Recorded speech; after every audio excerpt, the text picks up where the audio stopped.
आपके साथ मैं हूं मीनाक्षी रजत और आप देख रहे हैं अपना फेवरेट डिबेट शो सबका हिसाब होगा। बात मथुरा और काशी की करेंगे क्योंकि मथुरा और काशी पर सियासी घमासान एक बार फिर से तेज हो गया है। कथावाचक देवकीनंदन ठाकुर के एक बयान ने सियासी गलियारों में हलचल बढ़ा दी है। हिंदू धर्मगुरु और संत शुरुआत से ही मथुरा काशी के लिए लड़ाई लड़ रहे हैं। ऐसे में अब कथावाचक देवकीनंदन के बयान से सियासी माहौल एक बार फिर से गर्मा गया है। देवकीनंदन ठाकुर ने राष्ट्रीय स्वयंसेवक संघ के 100 साल पूरे होने के अवसर पर आयोजित विराट हिंदू सम्मेलन में मथुरा और काशी का मुद्दा उठाया। उन्होंने कहा कि मथुरा और काशी हमें दे दो और इस बयान के बाद सियासी माहौल पूरी तरीके से गर्म हो चुका है। हालांकि हिंदू धर्म गुरुओं ने देवकीनंदन के इस बयान पर सहमति जताई। उनका कहना है कि मुगलों ने काशी और मथुरा पर अवैध अतिक्रमण किया था, जिसे हिंदू वापस लेकर के रहेंगे। चर्चा की शुरुआत हम इसी मुद्दे पर आज करने वाले हैं, लेकिन सबसे पहले आपको रिपोर्ट दिखाते हैं कि आखिरकार क्या कुछ हुआ है।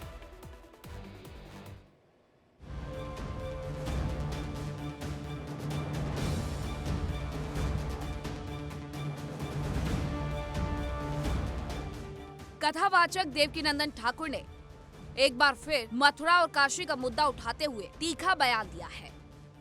राष्ट्रीय स्वयंसेवक संघ के 100 साल पूरे होने के अवसर पर आयोजित विराट हिंदू सम्मेलन में उन्होंने कहा कि मथुरा और काशी हमें दे दो, हम तुम्हें दही और बूरा खिलाएंगे। उनके इस बयान ने राजनीतिक और धार्मिक हलकों में नई बहस छेड़ दी है।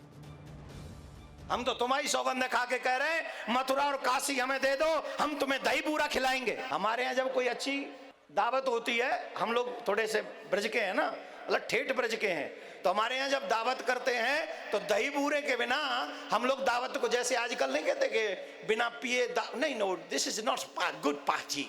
आजकल पीने को ना मिले तो बढ़िया पार्टी नहीं, नाचने को ना मिले कपड़े कम में तो गुड बढ़िया पार्टी नहीं। वैसे ही हमारे यहाँ दही और बूरा ना मिले तो हम लोग उसे अच्छा दावत नहीं मानते हैं। हमें दे दो कृष्ण जन्मभूमि, हमें दे दो काशी विश्वनाथ, हम प्रॉमिस करते हैं कि तुम्हें दही बूरे की दावत देंगे। देवकीनंदन के बयान का दूसरे साधु संतों ने भी समर्थन किया है। उन्होंने भी मथुरा और काशी वापस देने की मांग की है। उन्होंने कहा काशी और मथुरा पर मुगलों ने जो अतिक्रमण किया है वो जल्द हटेगा। मुगल शासकों ने अयोध्या, मथुरा, काशी पर अवैध अतिक्रमण किया। देवकीनंदन महाराज जी सही कह रहे हैं। यदि आप काशी और मथुरा हमें वापस कर देंगे तो हम आपको दही बूरा खिलाएंगे, भाईचारा निभाएंगे। लेकिन यदि आपने हमारे स्थान को वापस नहीं किया तो हम न्यायालय की शरण में हैं ही हैं। हमें विश्वास है, हमारे पास पूरे प्राचीन साक्ष्य है, हमें न्यायालय पे, संविधान पे भरोसा है। कलम की ताकत से और न्यायालय के सहयोग से हम काशी मथुरा जीत देंगे। देवकीनंदन के इस बयान के बाद सियासी घमासान भी तेज हो गया है। इस बयान पर मौलानाओं की तीखी प्रतिक्रिया भी सामने आई है। मथुरा और काशी का विवाद थमने का नाम नहीं ले रहा है। हिंदू पक्ष और साधु संत शुरुआत से ही काशी और मथुरा को वापस देने की मांग कर रहे हैं। Bureau report, India daily. तो रिपोर्ट आपने देख लिया, आप समझ गए होंगे कि आखिरकार ये पूरा मामला क्या है। अब मैं आपको बताती हूँ कि आखिरकार मथुरा और काशी का विवाद कब से शुरू हुआ है, कब उसे तोड़ा गया है और कब से ये मांग उठ रही है। मथुरा और काशी का विवाद आपको याद होगा बहुत पुराना नहीं है, यानी कि बहुत ज्यादा ऐसा नहीं है कि अभी हाल फिलहाल कल परसों में उठाया गया है। ये विवाद इसी तरीके से पुराना है जितना कि राम मंदिर का विवाद पुराना रहा है। आपको मैं बताऊं कि मथुरा और काशी की जब जब बात होती है तो बात होती है औरंगजेब की, कि 1669 और 70 में औरंगजेब ने मथुरा के केशव देव मंदिर यानी कि श्री कृष्ण जन्मभूमि को तोड़वा करके वहां पर ईदगाह स्थापित की, मस्जिद बनाई। इसी तरीके से काशी में औरंगजेब ने 1969 के आदेश के तहत काशी विश्वनाथ मंदिर को नष्ट किया और वहां पर भी मस्जिद का निर्माण किया। अब काशी की अगर बात की जाए तो ज्ञानवापी को लेकर के वहां पर तमाम सर्वे हुए हैं और अभी भी बहुत सारी ऐसी चीजें हैं जो कि सुप्रीम कोर्ट के हवाले से कही जाएंगी, यानी केस चल रहा है। और इसी तरीके से मथुरा में भी ये केस चल रहा है। लेकिन सवाल तब खड़े होते हैं जब इस देश में ये कहा जाता है कि इन तमाम चीजों को त्याग करके भाईचारे की मिसाल हमें स्थापित करनी चाहिए, गंगा जमनी तहजीब की हमें मिसाल जो है स्थापित करनी चाहिए। तो मैं इनसे सवाल पूछती हूँ कि मथुरा और काशी पर क्या भाईजान भाईचारा दिखाएंगे? और ये जो मथुरा और काशी को लेकर के बार बार साधु संतों की तरफ से कहा जाता है कि आप सिर्फ हमें मथुरा और काशी दे दीजिए, उसके बाद हमें कुछ लेना देना नहीं है, हम कहीं पर भी जाकर के बात नहीं करेंगे। तो मथुरा और काशी पर भाईजान क्या भाईचारा दिखाएंगे? ये सबसे बड़ा सवाल है। लेकिन इस पर जो बयान आ रहे हैं, प्रतिक्रियाएं आ रही हैं, जरा वो सुन लीजिए कि देवकीनंदन ठाकुर जी की तरफ से बयान दिया गया तो उस पर प्रतिक्रिया पलटवार शुरू हो गए। देखिए, ये जो लोग जैसी बातें कर रहे हैं कि ये खा लो और वो खा लो और ये दे दो वो दे दो, वो बिल्कुल अनर्गल बातें कर रहे हैं। उनको ये नहीं मालूम, अच्छा वो पढ़े लिखे ज़्यादा तो होते नहीं हैं, उनको ये नहीं मालूम है कि ये सारे मसले न्यायालय में विचाराधीन हैं, फैसला वहाँ से होना है। आप कुछ भी कर लीजिए, कुछ भी कह दीजिए, फैसला वहाँ से होना है। जब वहाँ से फैसला होना है तो आपकी बात की अहमियत क्या है? आप तो एक अपना राजनीतिक मिशन चला रहे हैं, आपको शायद लगता होगा कि आप आगे चल के राजनीति में सक्रिय होंगे, तो ठीक है, कोई बात नहीं। अगर आपको राजनीति में आना तो ऐसी बयानबाजी करती रहिए, हम तो ऑलरेडी बहुत अच्छी अच्छी चीज़ें खाते रहते हैं, हमें आपके ये खाने की ज़रूरत नहीं है ना।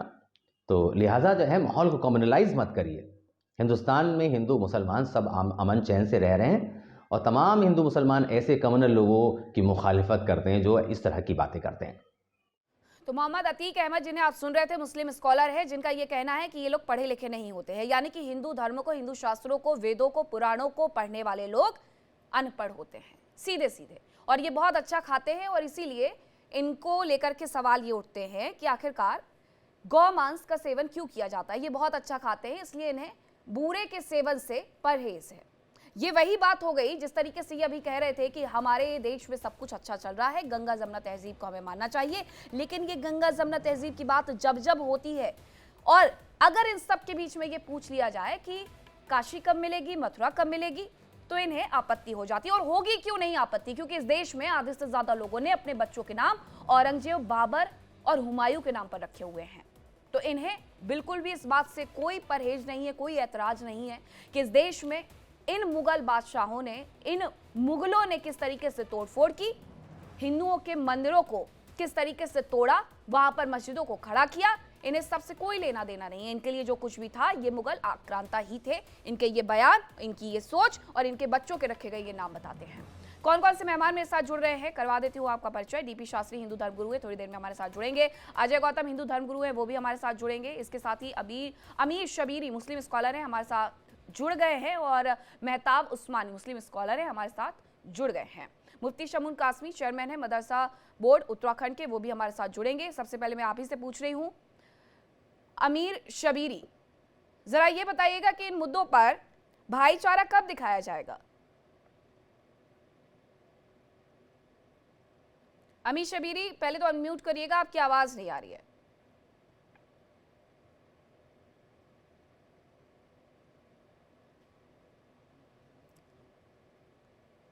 अमीर शबीरी की आवाज मुझे नहीं मिल रही है, उनके पास मैं फिर से जाने की कोशिश करूंगी। मेहताब उस्मानी, आप बताइएगा कब दिखाया जाएगा भाईचारा।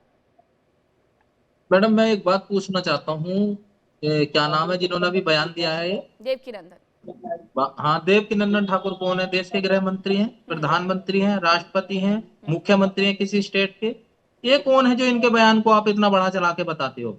मीडिया में इनके बयान चलाने के क्या? अरे बाबा, इनका तो काम ही है, ये तो सरकार के एजेंट है, इनका तो काम ही है कोई मुद्दा देना, और आप उस मुद्दे को हाईलाइट कर देते हो। अरे कोई बड़ा आदमी बयान दे तो कहते भी अच्छा लगता है, कोई राजनीतिक पद पे बैठा हुआ बयान दे तो कहते भी आपको अच्छा लगता है। आप इतने छोटे से बयान उनको इतना बड़ा चढ़ा के बता देते हैं। अरे कौन है वो? देश की तकदीर का फैसला करेंगे क्या वो?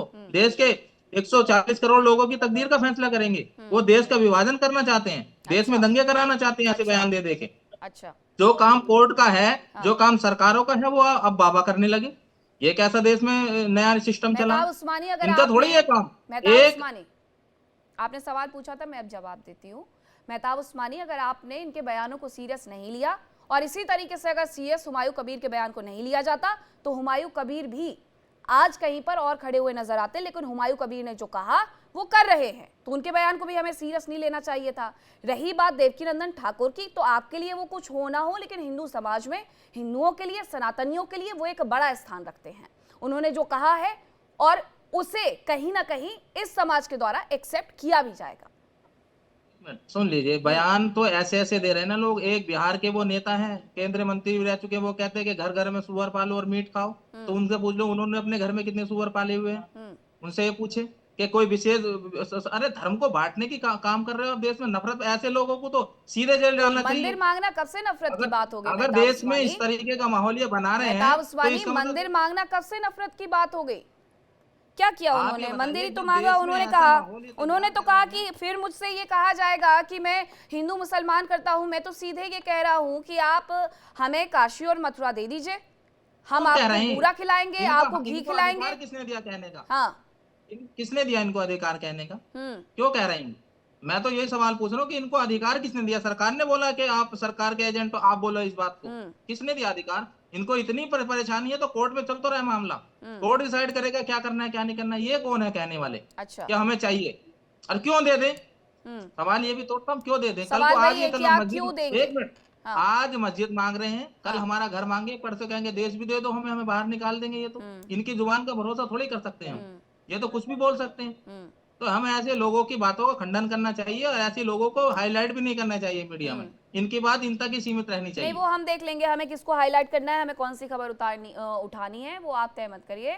मुफ्ती शमून कासमी भी मेरे साथ जुड़ गए हैं। मुफ्ती शमून कासमी, अगर उनकी तरफ से ये कहा गया है कि आप हमें मथुरा और काशी दे दो, तो ये भाईचारा क्यों नहीं फिर यहाँ पर दिखाया जाएगा? फिर यहाँ पर वो हिंदू मुस्लिम भाई भाई ये सब क्यों नहीं याद आता है हमें?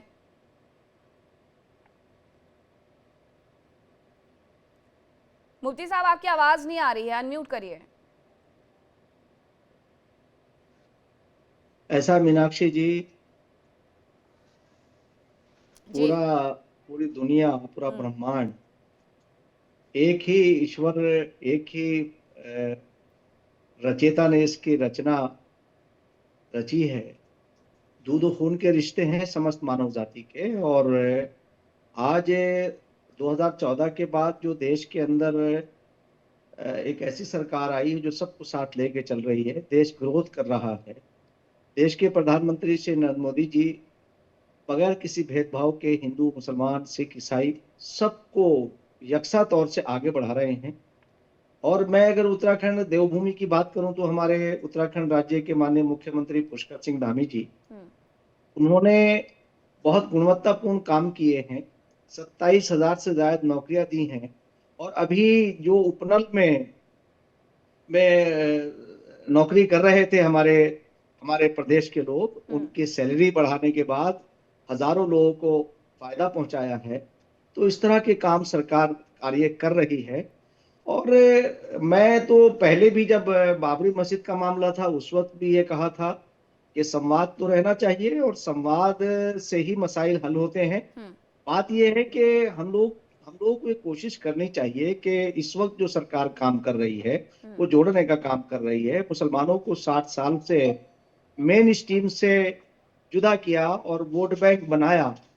कांग्रेस ने 60 साल तक ये सारे काम किए। आज देश बहुत आगे जा रहा है।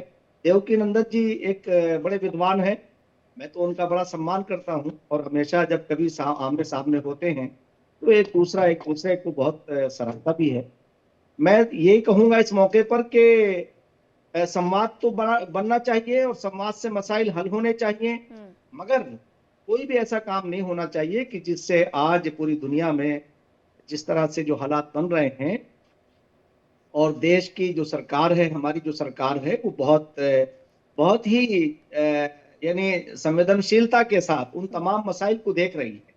और ये जो हमारे अंदरूनी मसाइल है ये तो हल हो सकते हैं। और हमने उस वक्त श्री रविशंकर जी और स्वामी रामदेव जी जैसे विद्वानों के साथ हमने कहा था उस वक्त की सरकार से, मगर उस वक्त लोगों ने, तमाम देश के तमाम लोगों ने ये फैसला किया था कि जो भी कोर्ट से फैसला आएगा वो हमें स्वीकार्य होगा। मैं समझता हूँ आज भी कोर्ट का सम्मान हम भारत के लोग करते हैं और हम भारतीयों को करना चाहिए। तो कोर्ट जो भी फैसला करे, और कोर्ट में सब लोग निष्पक्ष लोग हैं। हमारी न्यायपालिका जो है वो बिल्कुल निष्पक्ष है और पूरी दुनिया के अंदर बड़े सम्मान से देखी जाती है। बिल्कुल, ये आपने बहुत सही बात कही मुफ्ती साहब कि अगर कोई मुद्दा कोर्ट में है तो थोड़ा सा इंतजार कर लेना चाहिए कोर्ट की तरफ से क्या कहा जाएगा। लेकिन मेरा सवाल आपसे है अमीर शबीरी जी, जरा ये बताइएगा कि अगर इस पूरे मुद्दे पर कोई मांग रखी जाती है, क्योंकि देवकीनंदन ठाकुर अगर एक धर्म सभा बुला लेते हैं, धर्म संसद बुला लेते हैं, तो वो बहुत बड़ा मुद्दा बन जाता है इस देश में और लोग पूछने लगते हैं कि वो बांटने की बात उस धर्म संसद के अंदर कर रहे हैं। हालांकि उनकी तरफ से ऐसी कोई बात वहां पर भी नहीं की जाती है। वो भी धर्म संसद में यही कहते हैं कि हमें हिंदू बोर्ड चाहिए, हमें सनातन बोर्ड चाहिए। दूसरी बात वो यही कहते हैं कि हमें काशी और मथुरा चाहिए। इसमें बांटने वाली कोई बात नहीं है, कोर्ट का इंतजार करना चाहिए। लेकिन कोर्ट ने जिस तरीके से राम मंदिर पर अपना फैसला सुनाया था और सबने उसे स्वीकार किया था, कोर्ट का फैसला इस बार भी स्वीकार होगा या फिर यही कहा जाएगा कि देखिए जी वो तो कोर्ट ने कहा था, हमने तो कोर्ट की बात मान ली, लेकिन किस तरीके से कहा गया, ये इफ एंड बट वहां तो नहीं लग जाएगा? मैडम पहले तो मेरा धन्यवाद आपका कि आपने चर्चा में शामिल किया। पहले तो मेरा नाम से कर लीजिए, आमिर साबरी नाम है मेरा, आमिर साबरी। ठीक है, अमीर सबरी नहीं है, आमिर ठीक है, साबरी नाम है। मैं सही एक करवा बात। देती हूँ। नंबर एक, दूसरी बात यह कि आपने कोर्ट की बात करी, तो इस देश के अंदर मुसलमानों ने कोर्ट का फैसला कब नहीं माना, आप बताएंगे जरा? देखिए, बाबरी मस्जिद के फैसले से पहले तमाम हिंदू संगठन जितने भी हैं देश के अंदर, सांप्रदायिक संगठन जितने भी हैं, सब के सब एक ही बात कहते थे कि हमारी आस्था का सवाल है, आस्था का सवाल है। और वही कोर्ट का फैसला बाद में अभी चंद साल पहले सबरीमाला पे आया तो नहीं माना गया। किसने नहीं माना? हिंदू समाज ने नहीं माना। अभी 4 दिन पहले संभल पे एक फैसला आया, हिंदू समाज ने नहीं माना। और एसपी संवैधानिक पद पर रहते हुए वो ये कह रहे हैं कि हम एफआईआर नहीं करेंगे, जबकि कोर्ट का ही आदेश था। तो कुल मिलाकर मैडम, मुसलमानों कभी कोर्ट से ना आपत्ति हुई, ना इस देश के कानून से आपत्ति हुई। आपत्ति तो तमाम जो फ्रंटल संगठन है भाजपा के, और भाजपा ही होती है। और मुझे बहुत अफसोस की बात यह कि तमाम सवाल भी आप कर रहे हैं और जवाब भी आप दे रहे हैं। तमाम मस्जिद से लेकर के वो ऐसा नहीं है, वो वैसा नहीं है। तो आप कम से कम एंकर हैं, तो आप एंकर की हैसियत से बात करें तो बेहतर होगा। तो आप किसकी सारे हैसियत से सवाल बात कर रहे हो? नहीं, कुछ सवाल आप किसकी कर रहे हैं, हैसियत से बात कर रहे हो? मैं कह रहा हूँ देवकी नंदन हाँ। ठाकुर ने कहा आप लोग सवाल लिख करके भेजेंगे मुझे? मैं कह रहा हूँ, आप लोग मुझे सवाल लिख करके भेजेंगे? नहीं, सवाल हम लिख के क्यों देंगे? सवाल ठीक है, तो करेंगे, आप लेकिन मुझे जवाब मेरा भी आप लहजा देंगे और ना। दर्जा मत याद जवाब दिलवाइए, क्या? मुझे बहुत अच्छे सुन से लीजिए, बताया आमिर शबीरी। मैडम, मेरी तरफ सुन उंगली लीजिए, नहीं पूरी उठाएंगे बात- कोई भी। पूरी बात सुन हाँ। लीजिए, सुन तो लीजिए, आने दीजिए पूरा मैसेज। आपने आने दीजिए, बीच में बोलना शुरू कर दिया आप। देखिए, देवकीनंदन ठाकुर कह रहे हैं दही पूड़ा खिलाएंगे, हम कह रहे हैं देवकीनंदन ठाकुर को बिरयानी खिलाएंगे। कम से कम देश में अमन शांति रहने दें तो बेहतर है। अमन अच्छा। शांति के लिए आप हिंदू समाज पूरे करिए, खूब वोट मांगिए, किसी मुसलमान को कोई आपत्ति नहीं है। आप हिंदू सम्मेलन करिए या हिंदू कॉन्फ्रेंसेस करिए, किसी मुसलमान को कोई आपत्ति नहीं है। आपत्ति कब होती है? जब सांप्रदायिक माहौल बनाया जाता है, तब आपत्ति होती है। और मुसलमानों को नहीं, हर भारतीय नागरिक को आपत्ति होना चाहिए, चाहे वो हिंदू हो या मुसलमान हो। लेकिन आप हिंदू समाज के सम्मेलन करें, ब्राह्मण समाज सम्मेलन करें, राजपूत समाज सम्मेलन करें, गाय समाज सम्मेलन, किसी मुस्लिम को क्यों कोई आपत्ति होगी भाई? बड़ा सवाल ये है। आप मुझे ये सवाल तब बताइएगा, पैदा होता है जब जयपुर से थोड़ी दिन पहले जयपुर जयपुर से तस्वीर आई थी, चोमू से थोड़ी दिन पहले, कल परसों में तस्वीर आई थी इंदौर से, थोड़ी दिन पहले दिल्ली के तुर्कमान गेट से तस्वीर आई थी, 1 साल पहले संभल से तस्वीर आई थी, इसके अलावा कानपुर से तस्वीर आई थी। ये सांप्रदायिक हिंसा किसने भड़काई थी सर वहां पर? यही सवाल मैं आपसे पूछ रहा हूँ, किसने भड़काई थी? आप बताइए मुझे। जब वहां पर बाकायदे जब कोर्ट का फैसला गया तो वहां पर ये जैन वकील साहब भीड़ लेके क्यों पहुंच गए? हाँ। वहां सब प्रशासन का काम था या भीड़ का काम था? आप बताएं। किस चीज का काम था? संभल में क्या हुआ था? संभल में प्रशासन को जाना चाहिए ना, या भीड़ लेके प्रशासन जाएगा? तो प्रशासन भीड़ लेकर के गया था? जी, प्रशासन भीड़ लेकर गया था। वो अच्छा। जैन वकील भीड़ लेकर गए थे। कौन कौन गया था? तमाम तैयारी करके सर्वे की टीम गई थी ना वहां पर? सर्वे की टीम प्रशासनिक होती है ना। हाँ। भीड़ की क्या जरूरत थी वहां पर? भीड़ कोई नहीं गई थी, भीड़ अरे कोई नहीं क्या गई बात थी। कर रहे हैं? कौन सा आप नेता गया था पत्रकार वहां नहीं पे? लग रहे हैं। कौन सा आप नेता गया था जर्नलिस्ट वहां नहीं लग पर? रहे हैं। आप पत्रकार नहीं लग रहे हैं, आप भाजपा के पत्रकार अरे लग रहे आमिर हैं। शबीरी सुनिए, अरे आमिर शबीरी सुनिए, क्या सुन लीजिए। आपका तमगा पहले पहनने के लिए मैं यहाँ पर नहीं बैठी हुई हूँ, ठीक है? आपको मैं क्या लग रही हूँ, क्या नहीं लग रही हूँ, इससे मेरा कोई लेना देना नहीं है। मेरा काम है सवाल पूछना, आपका काम है जवाब देना। जवाब देना है दीजिए, नहीं देना है तमगा मत दीजिएगा, ठीक? बहुत अच्छे से समझा रही हूँ। और अब मैं ये अजय गौतम, अगर थोड़ी सी बात ये हो जाए, बात काशी की हो जाए, मथुरा की हो जाए, तो इस तरीके से दिल पर सांप लौट जाते हैं और जवान पर वो निकल करके सामने आ जाते हैं। ये देखिए, ये है इनकी जवानें। देखिए, अभी के अंदर आमिर सावरी जी ने आपको कम्युनल बताते हुए आपको ये कह दिया कि आपको पत्रकारिता नहीं कर रही, आप एक पार्टी की प्रवक्ता। यही है, जब भी कोई इनसे सच बोलेगा, इनके सामने सच को परोसेगा, इनके सामने एविडेंस रखेगा, विटनेस रखेगा, तो ये उस पर काउंटर अटैक करेंगे। चाहे ज्ञानवापी की बात हो, मथुरा काजी की बात हो, मैं कहता हूँ कौन सा इन्हें सबूत चाहिए? क्या ज्ञानवापी मंदिर पे इनको नहीं लगता कि हाँ भाई यहाँ पर हमारे देवी देवताओं की मूर्तियां हैं? विश्वेश्वर के प्रकट होने के बाद भी क्या बच जाता रहने के लिए? हमने तो देखिए, आपने हमारे 40,000 मंदिर तोड़े, हमने तो सिर्फ 3 ही मांगे हैं।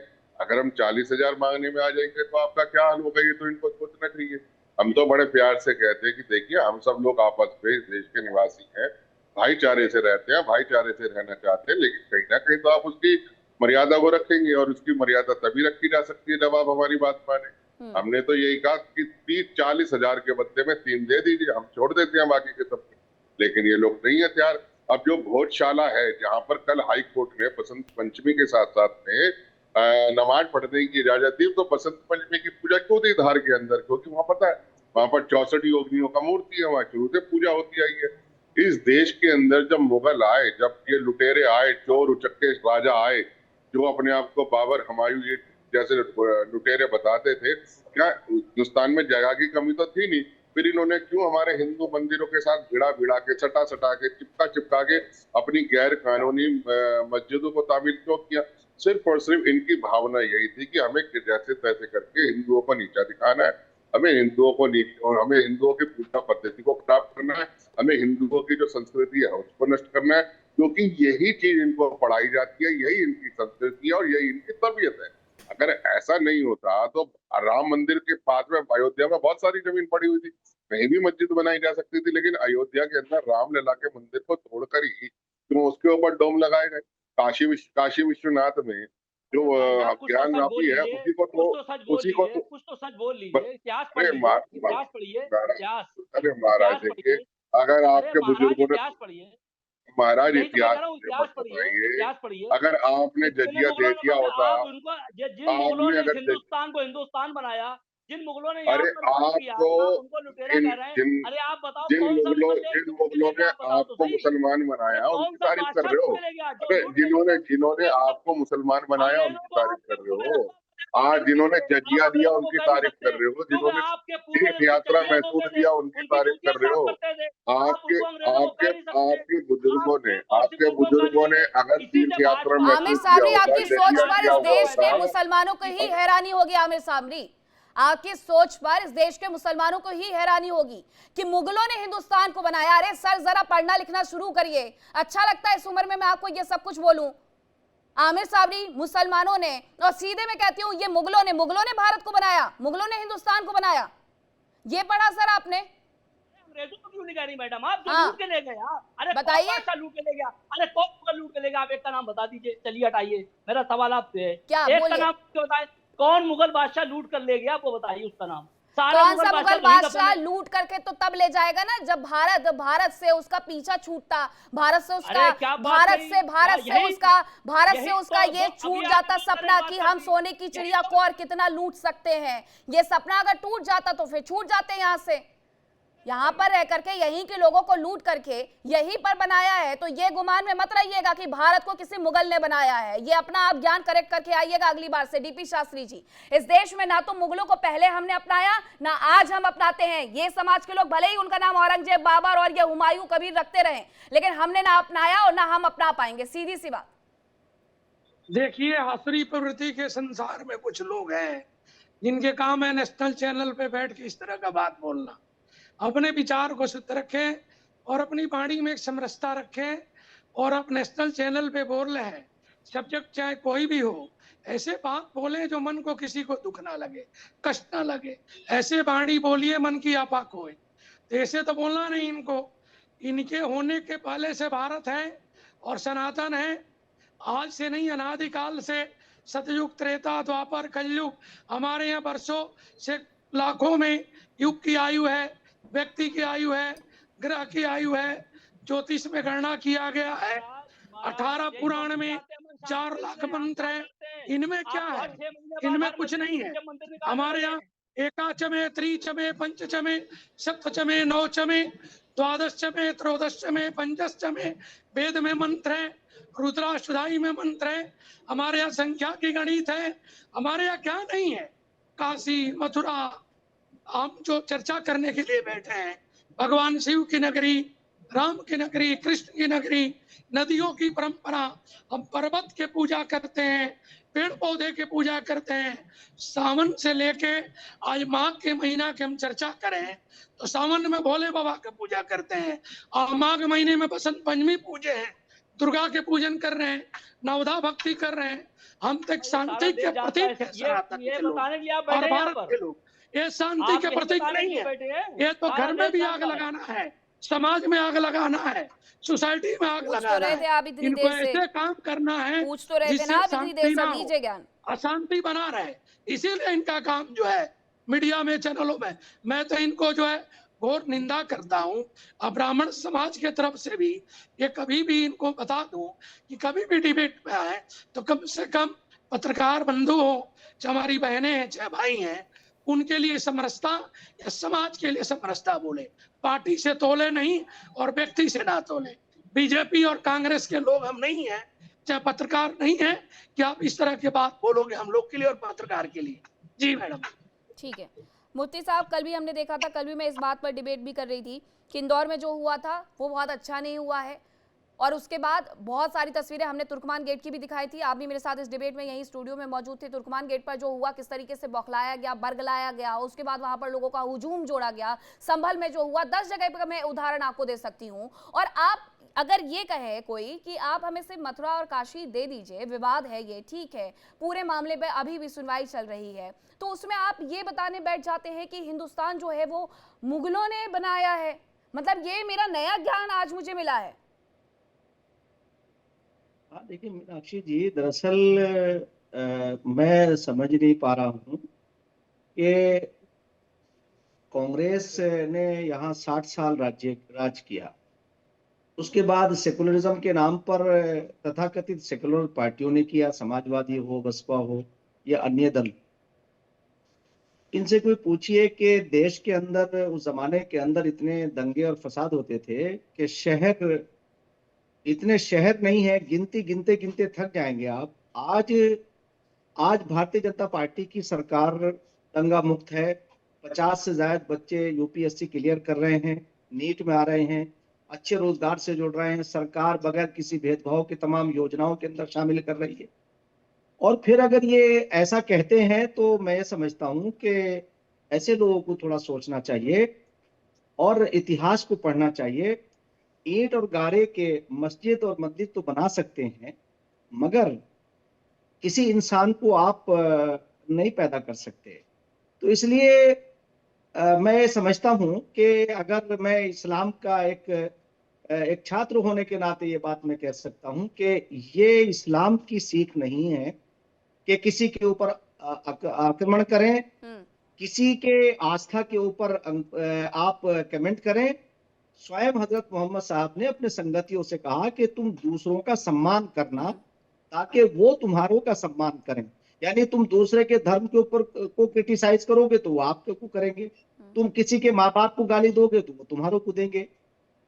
तो आप बताइए वो सीख कहीं नजर आ रही है क्या? मैं भी इसी डिबेट का हिस्सा हूं और मीनाक्षी जी के साथ मैं डिबेट करता हूं। आप अपनी बात रखिए, आप जिस चीज के लिए अगर आपका कोई चरित्र है तो अपना चरित्र दिखाइए।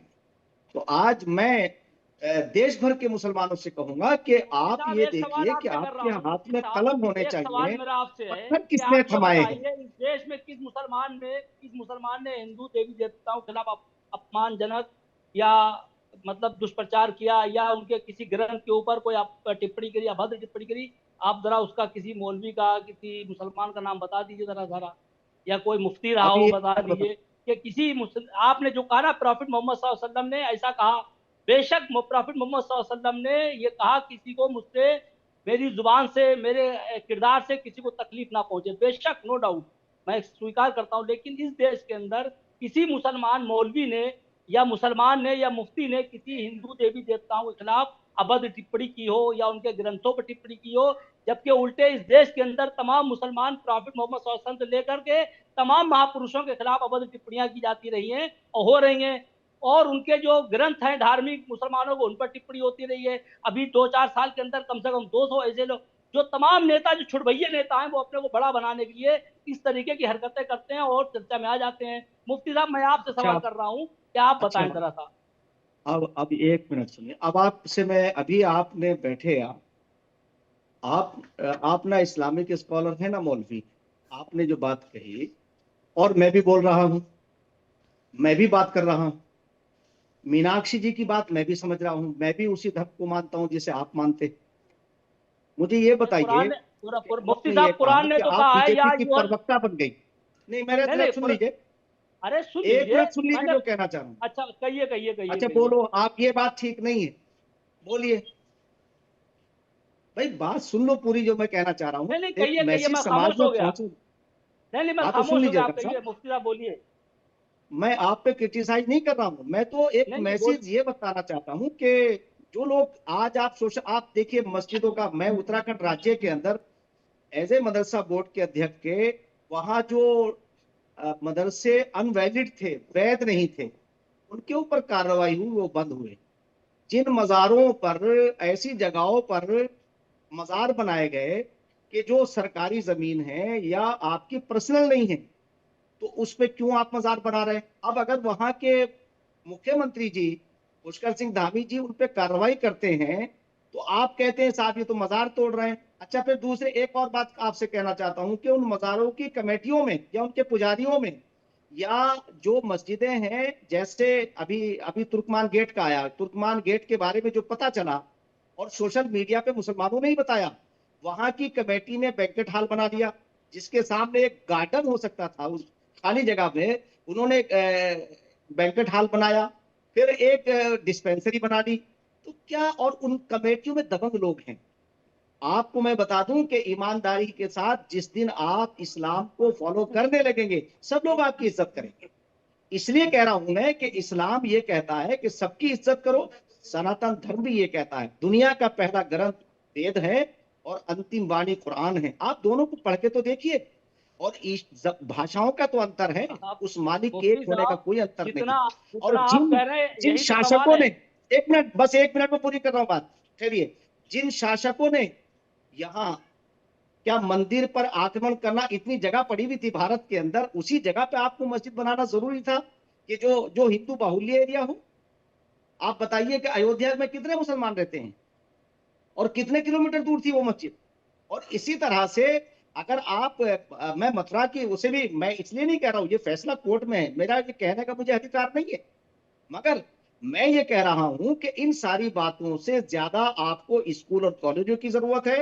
आज मैं फिर एक बात कहना चाहूंगा कि उत्तराखंड राज्य के अंदर हम काम कर रहे हैं, हमारे मुख्यमंत्री जी काम कर रहे हैं, वहां तमाम माइनॉरिटीज को शामिल किया, सिख, ईसाई, बौद्ध, मुस्लिम, जैन और पारसी, एक माइनॉरिटी शैक्षिक प्राधिकरण बनाए ताकि वो बच्चे भी अच्छी एजुकेशन हासिल कर सके। तो अब जो मुसलमानों के तथाकथित लोग हैं वो शोर मचा रहे हैं कि साहब सरकार हमारे खिलाफ काम कर रही है। अरे 6 माइनॉरिटी को और एक साथ कर दिया, इसमें आपके साथ ज्यादती क्या हो रही है?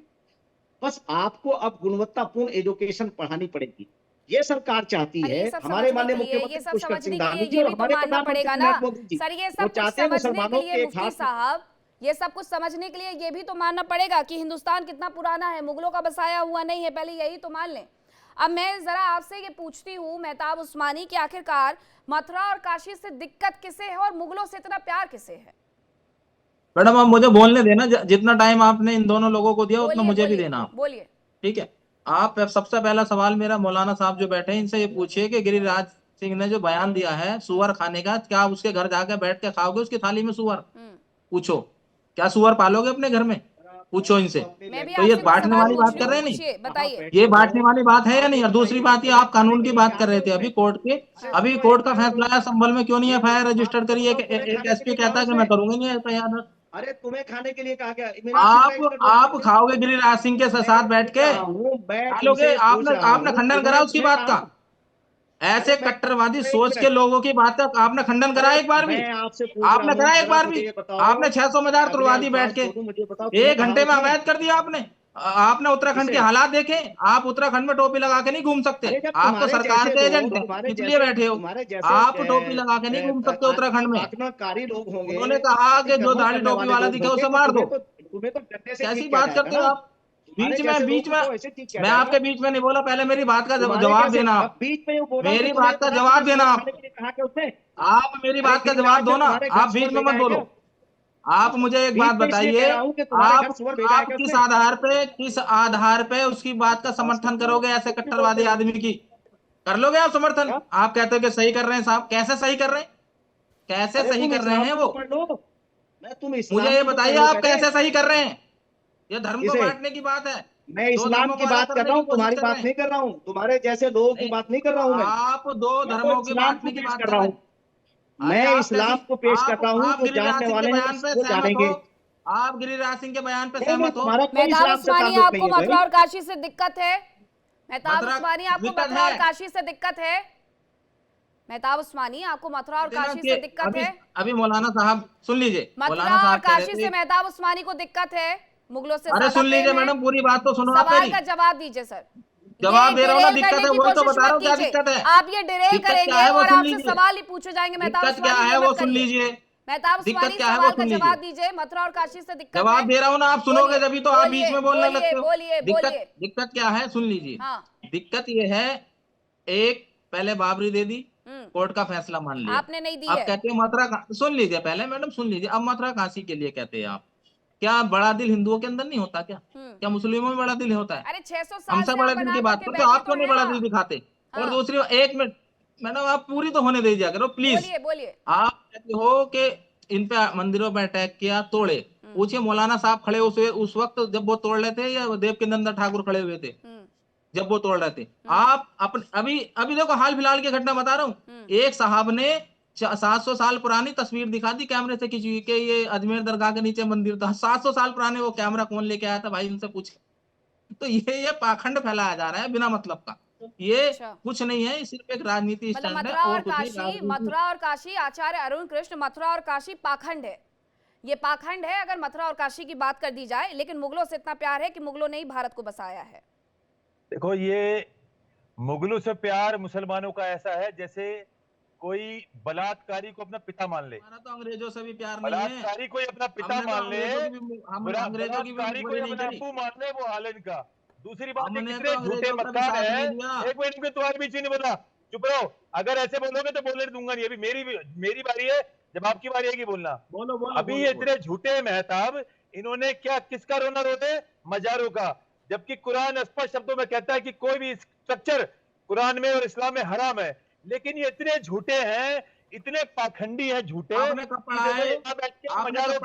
मजारों की हिमायत कर रहे हैं। अरे भैया, तुम्हारे कुरान में जब लिखा हुआ है, सुन लो, लिखा, सुनाओ ना सर, सुना दो आप मुझे। लिखा हुआ वो सब तो सुना दो, कहाँ लिखा है? सुनाओ।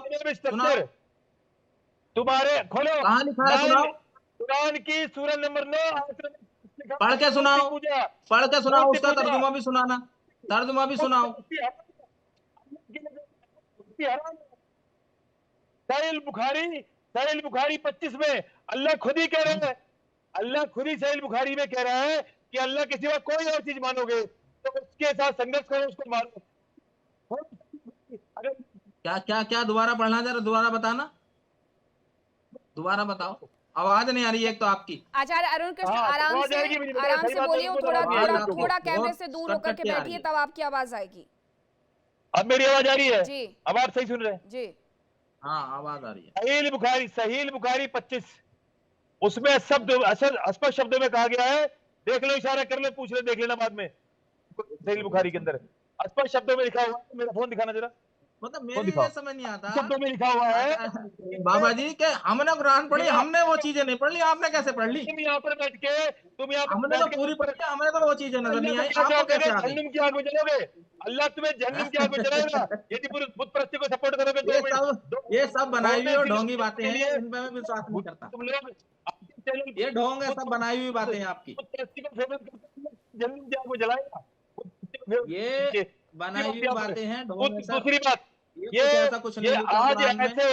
आज ऐसे कन्वर्टेड मुसलमान इस्लाम बचाने निकले हैं, जो किसी कालखंड में ये ऐसे कन्वर्टेड मुसलमान मेहताब जैसे इस्लाम बचाने निकले हैं, जो अपने सनातन धर्म को नहीं बचा पाए। इंसानियत बचा रहे हैं हम, इस्लाम नहीं, इंसानियत बचा रहे हैं सर। आप तो इंसानियत का गला घोट के बैठे हो, लोगों के हाथों में तलवार ले रहे हो, कलम की जगह। स्त्रियों का, हिंदुओं का बलात्कार किया, जिन महिलाओं को अपने हरम में रखा, जिन महिलाओं के साथ दुष्कर्म किया, उन्हीं को आज अब्बू मान रहे हैं, उन्हीं बच्चों को लगा रहे हो माहौल खराब करने के लिए।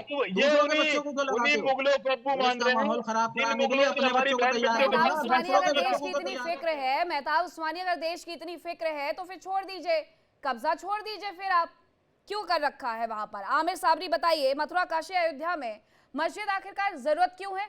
जहां जहां पर हिंदुओं के धार्मिक स्थल होने चाहिए, वहां पर मस्जिद बना करके बैठे हुए, गुंबद लगा करके बैठे, क्यों जरूरत है? अच्छा ये बताइए, मैं सवाल आपसे कर रहा हूँ, वहाँ मंदिर भी तो है, कहाँ मस्जिद तोड़कर मस्जिद बना लिया? मस्जिद अलग है, ईदगाह अलग है, मंदिर अलग है, क्यों नहीं होना चाहिए? चलिए मैं आपसे पूछ रहा हूँ, यही तो भाईचारगी की बात है कि मंदिर भी है और मस्जिद भी है। हाँ। लेकिन आप लोग एक तरफा बात करते हैं, मंदिर नहीं होना चाहिए, मस्जिद नहीं होना चाहिए, हाँ। मस्जिद नहीं होना चाहिए, जबकि किसी मुसलमान ने आज तक इस देश में नहीं कहा कि मंदिर नहीं होना चाहिए। आप बताइए, तमाम थानों में अरे सीधे सीधे बता दो, अरे पाखंडी क्या झूठ है किसी यार। काफिर से अरे मुसलमान का पाखंड भाईचारा हो झूठ सकता है? अरे अरे अल्लाह से डरो, अल्लाह तुम्हें जहन्नुम की आग में जलाएगा, तुम्हारी खाले उतारेगा अल्लाह जहन्नुम की आग में। कोई हिंदू मुसलमान कभी काफिर और कभी मोमिन भाई नहीं हो सकते। क्यों झूठ बोलते हो? वो अल्लाह को क्या जवाब दोगे जब मिट्टी में कब्र में जाओगे? ये पाखंड छोड़िए, बहुत हो गया। अब देश की जनता बहुत जागरूक है, पढ़ी लिखी है, आप जैसों को पाखंड में नहीं आने की है। आप छोड़ दिए ये पाखंड बना, छोड़ दिए, बात होने दीजिए पूरी, तुम हो, बात पूरी होने झूठे दीजिए। हो, तुम अल्लाह को नहीं मानते। अल्लाह ने तुम्हें सिखाया है बुत परस्ती हराम है, अब तुम अल्लाह को ही झूठा बना रहे हो। हमें देखो, अल्लाह को झूठा बना रहे हो। तो सही बुखारी नहीं खाता हूँ, सही बुखारी 25 में अल्लाह ने क्या बोला है? हत्यारों को समर्थन हम नहीं करते हैं, आप अरे हत्यारों को, अरे बुखारी सुनो, अभी जो डॉक्टर करते हैं, आपके तमाम जितने तुम्हारी तो 90% बलात्कारी है, तमाम लोग सोशल मीडिया में वायरल होते हैं। हमें मत समझाओ, हमें मत समझाओ बाबा जी, हमें मत समझाओ। हम बहुत अच्छी तरह जानते हैं, हम बहुत अच्छी तरह जानते हैं, मुसलमानों की अच्छी तरह जानते हैं, मुसलमानों की, पाखंडियों को बहुत अच्छी तरह जानते हैं, हमें ना हमसे ज्यादा कोई नहीं जानता भैया। देवकीनंदन ठाकुर कह रहे हैं कि हम दही पूड़ा खिलाएंगे, हम भी कह रहे हैं हम उन्हें भैंसे की बिरयानी खिलाएंगे, देश में अमन शांति रहने दें।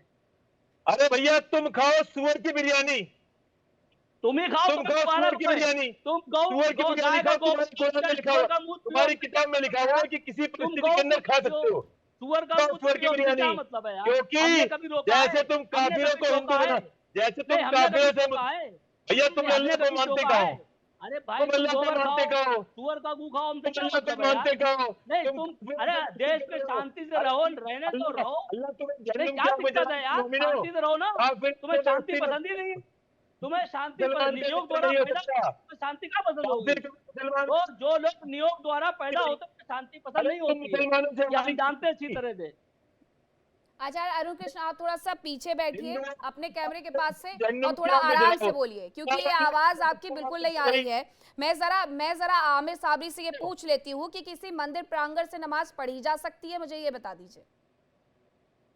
देखिए कौन पढ़ने गया मीनाक्षी जी, जरा हमें ये बता दीजिए। भोजशाला, किसी मंदिर प्रांगण नहीं, किसी मंदिर देखिए अभी ज्ञान वापी के सबूत तो पूरी दुनिया ने देखे, शिवलिंग मिला, क्या देखे हैं आप बताइए, क्या देखे? ज्ञान वापी अलग है, सीधे शिवलिंग मिला, ये आप कह रहे हैं ना, आप कह रहे हैं कहीं सबूत नहीं है। सुन लीजिए, बाबरी मस्जिद की खुदाई में सारे अवशेष मिल गए थे कि मंदिर तोड़कर मस्जिद बनाई गई। तो सर आपने अपना ये पूरा पर्चा खोल रखा है कि आपने यही बोला है, यही आपने रटा है। मैं तो सारे सबूत देकर के आई हूँ, बाबरी मस्जिद में क्या क्या मिला था, एएसआई ने क्या क्या रिपोर्ट में लगाया था, मैडम सुन लीजिए, मैंने कहा था भाजपा की प्रवक्ता, आपको बुरा लग गया था। नहीं, आप बीजेपी की बोल लीजिए, आप कांग्रेस की बोल लीजिए, आप आम आदमी पार्टी की बोल लीजिए, आपकी जो दिमागी हालत है उसके हिसाब से मुझे बुरा नहीं लगेगा, आप बोल लीजिए। हाँ, आपको अगर ये बोल करके अपने टॉपिक से डिरेल होना है तो आमिर साबरी आप बोल लीजिए। आप सुनेंगी नहीं सुनेंगी? आमिर साबरी, मैं आपसे पूछ रही हूँ कि मंदिर के अंदर से नमाज हो सकती है क्या? आमिर साबरी, अरे आप बोल कहाँ दे रही हैं? आमिर साबरी, आप उस लिस्ट में फिर भी नहीं आएंगे, आप मेरे विधानसभा या लोकसभा क्षेत्र में फिर भी नहीं आएंगे मुझे वोट देने के लिए, तो आप बिल्कुल चिंता मत करिए, मैं जहां से भी लड़ रही हूँ। आमिर साबरी, मंदिर से क्या नमाज अदा हो सकती है? सवाल का जवाब दीजिए। मंदिर में नमाज पढ़ी गई बताओ तो। मैं भोजशाला में कल क्या हुआ आमिर साबरी? भोजशाला में कल क्या हुआ?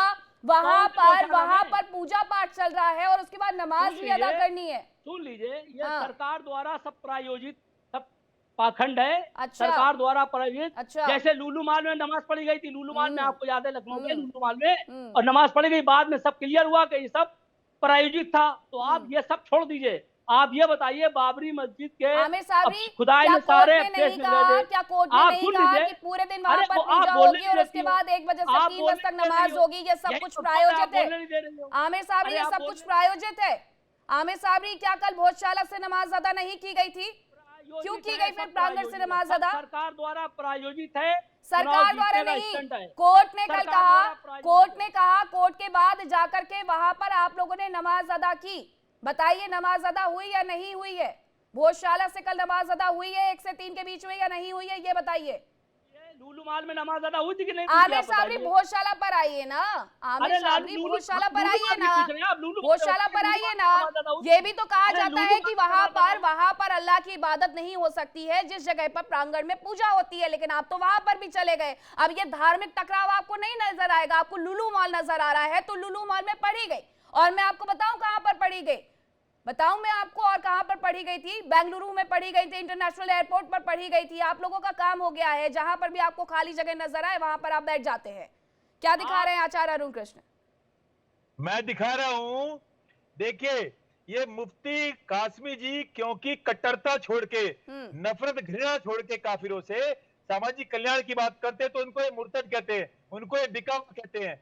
और ये जो बैठे हुए हैं मुस्लिम स्कॉलर नाम से, पता नहीं इनके साथ कहां से स्कॉलर हैं, इनको ये नहीं पता कि भैया अगर आप मस्जिद मजार कुछ बनाओगे, कोई स्ट्रक्चर बनाओगे, तो वो अल्लाह की नजर में हराम है कोई स्ट्रक्चर। ये देखिए, ये है देखिए सूरा नंबर 98 और आयत नंबर 6, ये स्पष्ट शब्दों में कहती है, those who disbelieved, be they from among the people of book or among those who associated other with Allah in his dignity shall be in fire. अल्लाह उनको जहन्नुम की आग में जलाएगा। तो भैया तुम कैसे मजारों की यहाँ पर चापलूसी कर रहे हो, पाखंडी झूठो। दूसरी बात क्या है कि अगर कोई काश्मीर जी जैसा कोई व्यक्ति जो समाज राष्ट्र का वफादार होगा, उसका कौन होगा? जैसे अब्दुल कलाम के विरोधी थे ठंडी, जैसे ये जितने भी राष्ट्रवादी सैनिक हुए, या कोई भजन गाता था कोई मुसलमान, या अब्दुल कलाम हुए, जैसे ये जितने नफरतें की रहे हैं, ये सबसे नफरत करते हैं। इनको चाहिए कि मुसलमान होना चाहिए। मुसलमान की परिभाषा वो है जो काफिरों से और दूसरे विचारधारा से नफरत करे। काश्मीर जी क्योंकि राष्ट्रवादी हैं, काश्मीर जी सामाजिक सौहार्द की बात करते हैं, तो ये काश्मीर जी पे हमला करेंगे।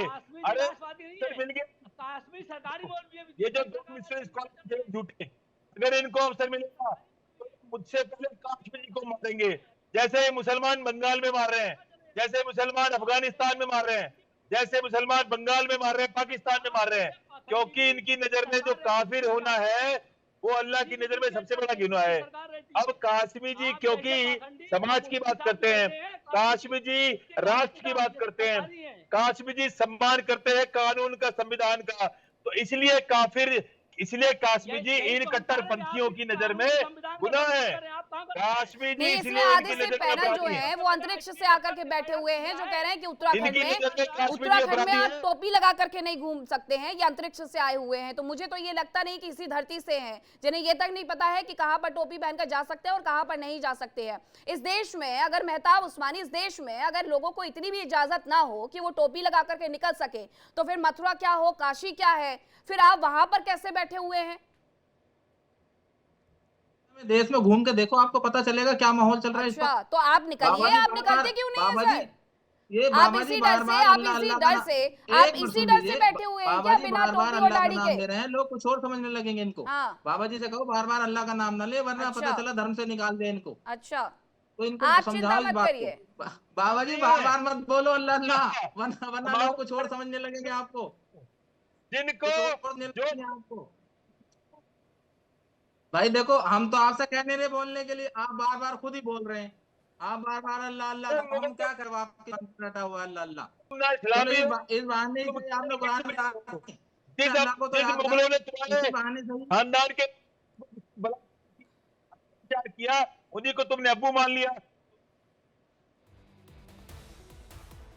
बहुत धन्यवाद आप सभी का मेरे साथ इस चर्चा का हिस्सा बनने के लिए। फिलहाल वक्त एक छोटे से ब्रेक का है, लेकिन आप कहीं मत जाइएगा। इंडिया डेली अब आपके स्मार्ट टीवी पर भी मौजूद है। इंडिया डेली 24/7 हम इन सभी प्लेटफॉर्म पर लाइव